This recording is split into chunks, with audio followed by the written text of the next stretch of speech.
এখানে গাজর ভাজতে দিয়ে দিয়েছি।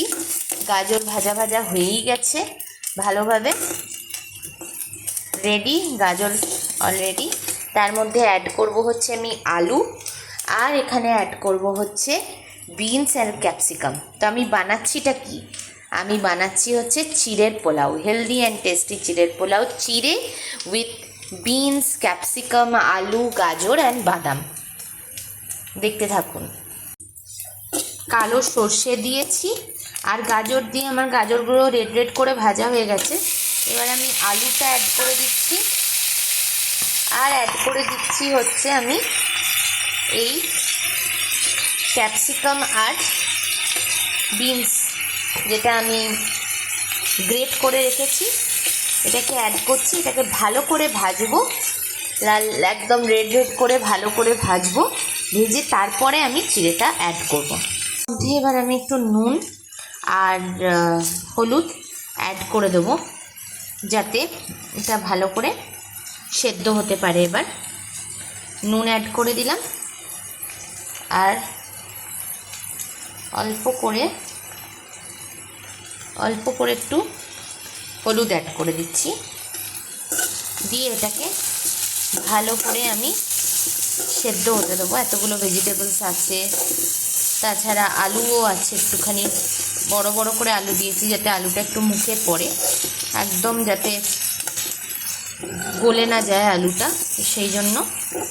তো এটাকে একটু ভালো করে সেদ্ধ হতে দিতে হবে, আলুগুলো মেনলি। সবজিগুলো তো ছোট ছোট করে কাটা আছে, তো সেদ্ধ হয়ে যাবে ইজিলি, কিন্তু আলুটা একটু ভালো করে সেদ্ধ হতে দিতে হবে। সেই জন্য এগুলো একটু ভালোভাবে সেদ্ধ হয়ে যাক, তারপরে আমি চিড়েটা মেলাবো এগুলোর সাথে।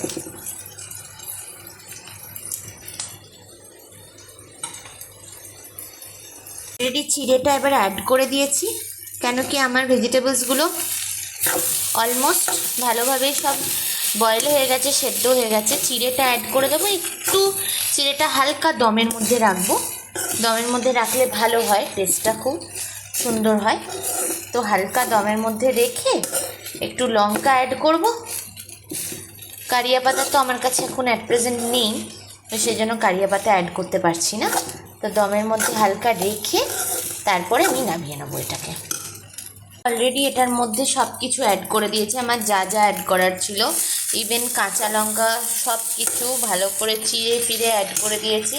আমি ওপর থেকে এবার বাদামগুলো দিয়ে দিচ্ছি, আমার বাদামগুলো দিয়ে তারপর এটাকে ভালো করে একটু মিক্স করব, ভালোভাবে মিক্স দিয়ে দিচ্ছি।